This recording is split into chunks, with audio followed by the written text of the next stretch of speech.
There is a world beyond the world of the changing. Beyond the world of the changing. So that the world of the changing, when Lao Tzu, the great ancient founder of the Tao, back in the 5th century BC, the founder of Taoism, a beautiful sort of philosophy which is all summarized in about 83 pages. It's great. You can read it in an afternoon. And Lao Tzu was asked the question, what is real, Master? What is real? And his response was, that is real, which never changes. So almost as if you have to look at your own life and your own self, and you have to ask the question, what part of me meets that criteria? What part of me says,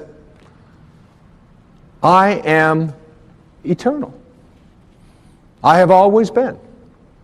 What part of you has never changed?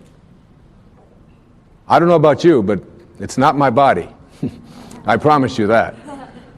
My body has undergone dramatic changes, but there's inside of this body, there is a witness. And this witness is noticing and observing and has never aged or never changed. Lao Tzu said the second thing that historically everyone has believed in is that we are connected to that world that is never changing. That it is a part of us. We live with it. It's within us. Everything that we see in the physical world is changing. I was giving a talk not too long ago in Baltimore, and I was sitting just jotting down a few things that I wanted to talk about that evening, and there was a mirrored wall right next to me. The whole wall was mirrored. And I was feeling really great. I had just run about 10 miles, and I was just feeling really up and terrific, and I had a nice big audience coming that night, and everything was just really great. And I looked up over at the wall, and then I looked down again, and then I looked again real fast. Have you ever done that, where you look in the mirror and you say, who is that in there? And I looked down, and I looked in again. And then I stopped, and I put my pen down, and I started staring at this face that was looking back at me. And I said, there's an old man in there renting my face. That's not me. You see, the part of me that is in here, that has been watching this, that has been observing this, that has been noticing this, has never aged and never does. It never can. I remember one time I was out running when we were on the road, and my wife was with me, and I'd been running for a couple of hours and early in the morning, and it was a real beautiful, crisp morning, and she waved at me and she said, come on, we're going to have breakfast or something. And I stopped running, and I ran across this field, and there was a fence. The fence was about this high. And I ran up to the fence, and I hurled over the fence. I just jumped over the fence. And she looked at me, she said, you can't do that. I said, do what? She said, you're 56 years old. You don't jump over fences when you're 56 years old. You could kill yourself. I said, I forgot. And the part of me that's in here, that's noticing, that's watching, and the part of you that's in you, watching, things are falling. You've noticed that, right? Things are wrinkling. Things are turning gray. There's a process of shifting and changing. But there's a world beyond that. And all of these great teachers speak to that world, the world that is beyond the world of the changing. And it's almost as if we have to begin to know that world. There's a famous poem by Emily Dickinson, who's one of the people I wrote about in Wisdom of the Ages. Emily Dickinson, who 19th century poet, lived up in Massachusetts. Brilliant lady, wrote thousands of poems. A lot of them were about higher awareness and higher consciousness. In a very simple language. She said, imagine holding up a handful of dust or dirt. She said, this quiet dust was gentlemen and ladies and lads and girls, was laughter and ability and sighing and frocks and curls. This passive place, a summer's nimble mansion where bloom and bees fulfilled their oriental circuit, then ceased like these. This quiet dust was gentlemen and ladies and lads and girls, was laughter and ability and sighing and frocks and curls. It's all quiet dust, all of it. And it's all in a state of change. And who we are is not that dust. And that's what the poets and the philosophers and the great teachers have come to tell us about and risk their lives to tell us, that there's something more to it. You all, when you go to the physician and you get a blood test, and they'll come back and they'll tell you about your iron count. There's a finite supply of iron on the planet. Just so much iron. Some of it's flowing through your veins. The question, the eternal question, is where was that iron that's flowing through your vein before you showed up here? And where will it be when you leave? Because who you are is not that which is that material, but who you are is that quiet observer in there. And this is called, for want of a better term, it's called the world of the soul. I think we show up here with a mission. We have tasks, we have lessons, we have things that we have to do while we're here. And for some of us, that's a very short time. And for some, it's a very long time. And some people will have 30 years experience. And some people will have 1 year experience 30 times. Two different approaches. Endlessly keep repeating the same thing over again, and others are growing. It's not the same for anybody. I just talked to somebody just the other day who's got 29 years working at a plant in Indiana. His real love is he has an apple orchard. He has 290 trees. He knew so much about apples and about all the different kinds of apples and all the controversy about pesticides and why they have to be used and which ones are safe and which ones aren't and how much water that you have to give them and why you just let nature do it in a certain way and where you plant them and when you harvest them. And he had this whole thing he had discovered about how to keep apples for 6 months by putting them in your refrigerator and keeping them cool, but you've got to keep moisture in there. He said the moisture goes out, and he was so excited about his apples. And yet he spends 99% of his life doing something that he doesn't like doing. I said, your bliss is your apples, isn't it? And your apple orchard. Oh, he said, I love it when I'm out there with that. I just feel like I'm with God at that time. I said, is there any way to make this so you don't have to do this other stuff? So that you don't have to spend your life in this sort of inauthentic way where you're always thinking about how much you dislike what you're doing? Well, I've never thought about really making a living at it and all that. I said, somebody's got to buy apples, and there's applesauce that's got to be made, and there's apple pies that have got to be made, and it's like if you get your bliss, if you know what it is, then it's just a matter of taking some of the risks that go with it. And why not? Why restrict yourself in any way? What I was suggesting to him was like, give yourself a chance at that. There's two things that I think about what you're doing. You've got to love what you do, and you got to do what you love. Everybody can do this. And I don't really think it matters too much what you're doing. But if you don't like it, you have options. The first option that you have is that you can leave it and take the risk that goes with following your bliss. And I know what your question is already. How do I know what my bliss is? And I'll come to that. So what you do know is what it isn't. We always know what it isn't. For sure. That's no problem. But you can leave what you're doing. That's number one. Or you can change around your thoughts about what it is that you're doing. You have that option. You can decide that if you just are not willing to take the risk, or you have to stay with this or whatever, that I can change my thoughts toward it. And I can make it as creative and do all kinds of things with it and say, all right, I'm only going to do this for 6 hours or 8 hours in a day, and then I'm going to get right out into my apple orchards. And this is sort of what this fellow was doing, was learning how to go into this assembly line job that he had and do it and not have such a negative, terrible attitude about it and have fun with it and make it blissful. So you can change. There's risks involved with all of that for some people. I think that the risks are much less than most of us realize. They're not really risks at all after a while. They're just like adventures and their excitement. And the people who really love you and support you in your life will support you trying new things. But how do you find your bliss then? To come back to that question. The answer to that is you don't. You have to let your bliss find you. And your bliss can't find you. It sounds strange, but your bliss cannot find you.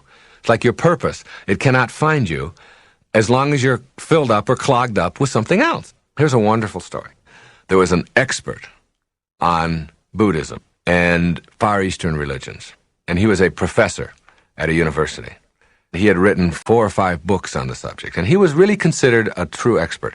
But he had always wanted to meet a particular Zen saint who lived in India, up near Nepal. And so he traveled there with all of his books. He wanted to meet this particular Zen saint, a guru.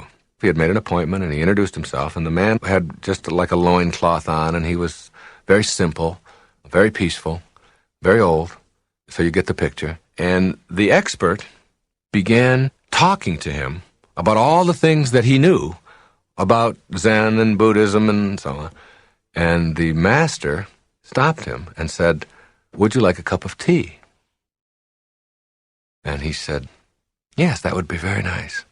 He took a teacup and he put it in a saucer, and the man continued to talk about all of the things that he knew about. And the master picked up the tea and he began to pour it into the cup. And the man continued talking, and then the cup was full, and the master continued to pour. And the tea poured out of the cup and onto the saucer, and as the man talked, he still kept pouring. And the tea was now going onto the floor and onto the man's pants, and finally he stopped him and he said, "Excuse me, but the cup is full. You're pouring, and it's full." And the master stopped him and said, "You are like the cup." He said, "You are so full of everything that you know that you don't have room to let anything else new in." And so many of us are just like that teacup. We're so full of all of the stuff that we have learned that there's no more room to let anything else in. It's just all pouring out and just going past us and all outside of us. Now, if you can see that metaphor in yourself, you can begin to see that in the eyes of the beginner, there are millions of options. In the eyes of the expert, there are only 1 or 2. So the suggestion to finding your bliss is to always be a beginner on the path. Never become an expert. If you're going to go out and learn tennis and you've never played it before, and someone hands you a racket, and they say, "Now, try a drop shot this way," you are open. You are willing. "I'll do that. Now hit a forehand this way. Now, well, try it this way if you move over here. And now try." The beginner has 1,000 options available to them and will try everything. But if you talk to an expert about how to hit a backhand, they only know one way. Now, that's true not just in tennis. That's true in your business. That's true in your relationships. That's true in everything in your life. Stay a beginner along the path. You can get clogged up, so clogged up with what you know and with the negativity that goes with that and all the rejection, all the judgment that goes with that, because you have to reject all kinds of other points of view in order to make sure that yours is the only one that ever gets heard or ever gets used, that you don't have any room inside of you for something new and something exciting and something different and expanding yourself and so on. So be wary of experts, especially if you're one yourself. Be wary of yourself becoming one, because then you limit yourself. And by limiting yourself, your bliss, your purpose, which is there, can't find you. It's like an artery that's clogged up with cholesterol. Nothing can flow through it because it's too clogged. You've got to unclog yourself. And the way you unclog yourself is by opening yourself up and advancing confidently and doing things that make sense to you, that make you feel good, that are of service to others, that are useful to other people, whatever it is that you're doing. Generosity is taking all that manifests for you in your life, all that shows up for you, and being willing to share it. The thing that generosity does for us is that it liberates us from the concept of scarcity. And that's what we need to have in order to be manifestors. You become liberated from the idea of scarcity when you are willing to generously give of that which shows up in your life. If you're free enough to give what you have away, especially the things that you have that you treasure. Like a lot of people say, and I've been practicing this for quite a few years now, a lot of people say, well, you go through your clothes that you haven't worn in the last year or 2. And if you haven't worn them, just take them out of the closet and give them to someone who can benefit from them. You can always find someone that will benefit from them, which is a wonderful thing to do. But a more powerful, spiritually enriching thing to do is to go through the clothes that you like the best and that you wear all the time or that you wouldn't want to part with because they really mean so much to you, and give 10% of those away. Then you'll see the spiritual food, if you will, beginning to show up more and more into your life. When you can give away something of yourself that you seem to be attached to, because detaching from it is a big part of this business of manifesting. You see, when you become generous, you are really saying to the universe and to yourself very quietly, I know there are no limits to this divine intelligence. I know it's inexhaustible. I know it was never born. I know it can never die. And therefore, I am willing to allow it to flow through me. The divine intelligence is always moving. It is always flowing. Generosity takes you away from that idea that somehow there's a scarcity out there. And as you practice generosity of spirit. Detach from the outcome about what people are going to do with it, where it's going to go, how it's going to get used, whether it's going to be done for the right way or the way I think it should be done. Detach from that and give from your heart all that shows up in your life. Just let it keep flowing. And after a while, what happens is you are completely detached from how it works out. And you're not even attached to how things show up in your life. And all of those things that you used to be so concerned with when you were back there as an athlete and a warrior and asking for so much and being so concerned of whether you're going to get it and how it's going to show up, when you reach this level of generosity and gratitude in your life, what happens is miraculous. It no longer matters. And the irony here is that as it no longer matters to you, more and more shows up. Until it gets to a point where you can't even handle it all. And you just keep letting it circulate. And you're not concerned at all with where the next one is going to be. You have a knowing. The idea that you have to be in competition with somebody else in order to feel good about yourself or in order to have the life that you want is just a myth. It's a meme. It's a cultural belief system that has been handed down. And I left that whole world of competition behind. I don't think there's anybody else out there on this planet that I'm in competition with. You know, the prestige, the money, the positions and all of that. All of those things have come, and even the amount of money. I make more money now than I've ever even dreamt that I could possibly make when I was in that competitive part of my life. And when you let go of it, you know, in the recovery movement, and I'm a part of it. In the recovery movement, we say, let go and let God. You know, allow the great divine Tao, the divine mind, God, Spirit, whatever you want to call it. Allow it to be the guiding force in your life. And everything that you were chasing after before very likely will come chasing after you. It's a hard thing for people to believe, because we think we have to chase after it, we have to grasp it, we have to get a hold of it, we have to fight it. For me, it doesn't work that way. You are so aware of the abundance and the unlimitedness of the divine intelligence that is in everything, that it can't be exhausted, that you're willing to allow it to continue to flow through your life.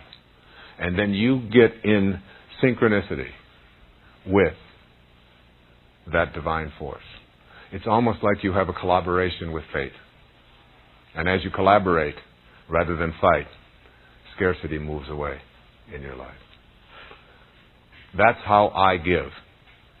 When I give, I ask not for one explanation of how it's going to be used. The giving is done for the purpose of being generous, of the opening of the heart chakra to another human being. Martin Luther King Jr. once had remarked that the only way to convert an enemy to a friend is through love, not hatred or fighting. We don't conquer anything, and there's nothing to fight. Consider the results we've achieved when we tried to fight something in order to conquer it. For example, ever since war was declared on poverty, there's more of it in the world than ever.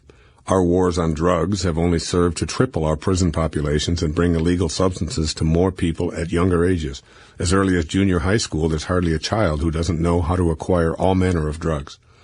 Our wars on crime have resulted in more criminals, more fear, more surveillance, more distrust, and more abuse by law enforcement personnel. Our war on terror has turned us into people who behave toward those we label terrorists in ways that emulate the terrorism we're supposedly desirous of eliminating.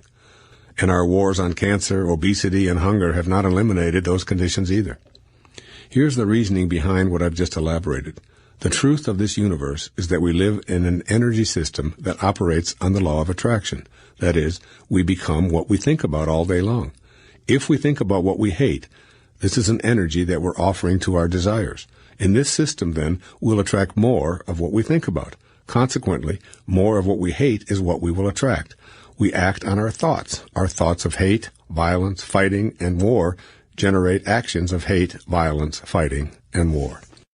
And lo and behold, we see the fruits of this thinking showing up even if our intentions are positively aligned with good energy or God energy.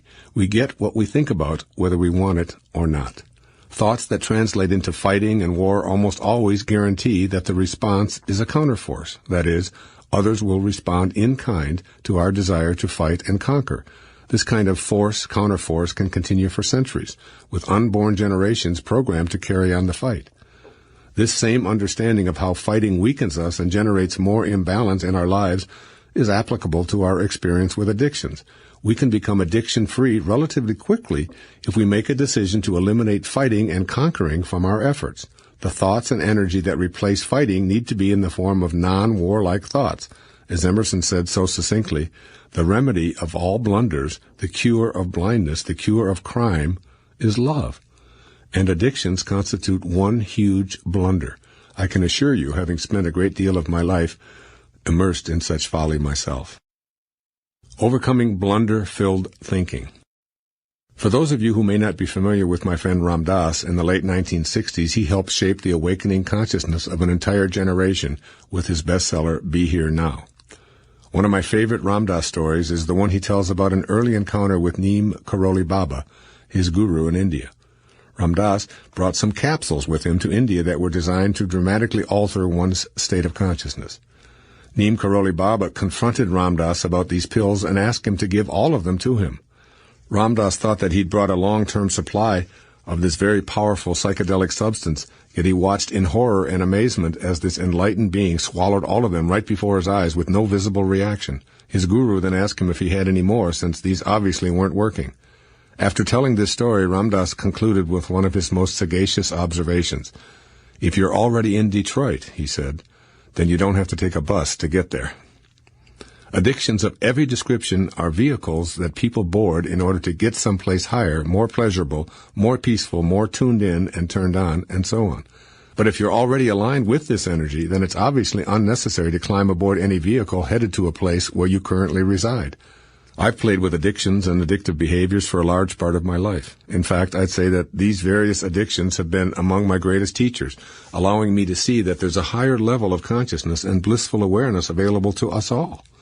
But I'm also aware that using substances of non-well-being in order to experience this separate reality is assuredly a counterfeit means of doing so.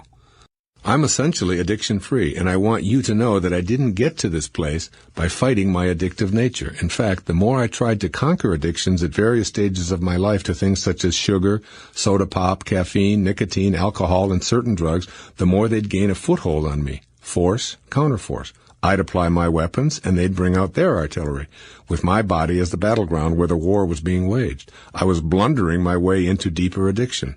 Earlier, I quoted Ralph Waldo Emerson, who said, "The remedy for all blunders is love." You can attract to yourself what you desire. The central notion of manifesting is the understanding that you have within yourself the ability to attract the objects of your desire. Being able to attract your desires may seem more likely when you consider how things move from the world of the formless into the world of the form. In one of the most intriguing sentences in the New Testament, St. Paul addresses this process of creation. He says it this way: "Things which are seen are not made of things which do appear." St. Paul is telling us that the creative energy is neither solid nor restricted. The physical world of form originates in something other than the form itself. St. Paul's words form the basis for my writing about this principle and for several of those to come in this tape. I believe they suggest how energy informs our ability to attract what we desire. St. Paul is giving us a clue about bringing our desires into the world of matter. Energy then becomes a force that we can tap into. In a film about his boyhood, Albert Einstein describes picking up a compass and watching it in fascination as the needle moved when he changed direction.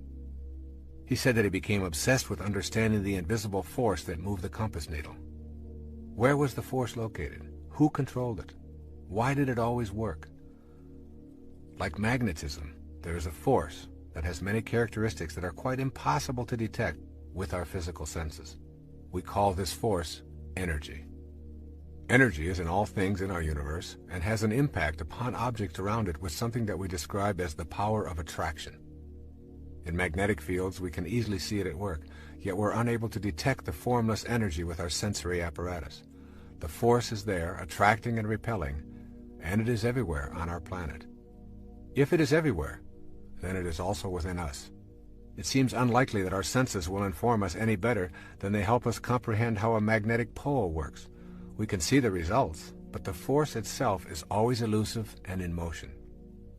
The essence of this fourth principle of manifesting is that we can utilize this energy because we are this energy. We can use this universal energy to bring to us objects of our desire because the same energy that is in what we desire is also in us, and vice versa. It is simply a matter of alignment and will that allows us to tap into this force. Bringing things into the physical world is a process that we call creation. What we create involves the use of the same power that is in all that is created. It is only a matter of degree. There's absolutely no difference in the power that brings something from the world of waves into the world of particles and the power that brings your thoughts or mental pictures into form. I encourage you to listen to this again and again and commit it to memory. The world of spirit from which all matter derives and the world of matter comprise one harmonious whole. They are separate but always together, just like the peak of the wave and its base, separate but forming an inseparable whole. Think of manifesting as nothing more than transforming waves of possibility into particles of reality. The transforming process requires energy. This energy is invisible but is always in everything, including us. Your mental pictures are related to this power of attraction. There is a power within you that allows you to form a thought or a picture. This mental picturing power is the energy of attraction that is in all creative processes. It is different in degree, but nevertheless identical with the power of attraction. This power is the very substance of life. You can't see, touch, or hear this power, but it is within you. In using this power, you are not in any way attempting to change or interfere with the laws of nature. You are fulfilling the laws. This undifferentiated power is the basis for the mysterious attraction that draws your desires to you. Think of yourself as a way that God has of particularizing. Then see your ability to formulate mental pictures as the divine creative power energizing through you. Can you see that the same creative energy that particularizes as yourself is what you use to manifest your desires? This power thrives on happiness, love, joy, contentment, and peace. The more blissful and loving you are, the more the divine spirit particularizes within you and the more godlike you become. It is through your thoughts, or how you use your power to create a thought, that all creative energy is attracted to you. If your mental pictures are of being surrounded by things and conditions that you desire, and they are rooted in joy and faith, your creative thoughts will attract these surroundings and conditions into your life. The power to even have a thought is a divine power. With this recognition of its sacredness, you form a vision or a mental picture. Finally, you hold it lovingly in place with the inner knowledge that the God force that brought everything in the universe into existence also created you. The form that this energy will take will be controlled and directed by your will or your mental picturing. It is waiting to take any direction you decide. You impress upon the universal mind the object of your desire, and you calmly and knowingly proceed to act upon that picture, allowing the greater intelligence and your own, which is a part of that greater intelligence, to work through you to produce the results. You abandon all fear and return to the affairs of your life, assured that the necessary conditions will soon come into view or are already there. The key is to repeat the mental pictures until the truth of what you are affirming resonates within you without an ounce of doubt. And there will be times when it appears that it isn't working. If your picture doesn't manifest in the time span that you've designated, relax and retreat to your knowing that it is already in place in the spiritual realm. Time is simply not a recognizing feature of the all-creating wisdom.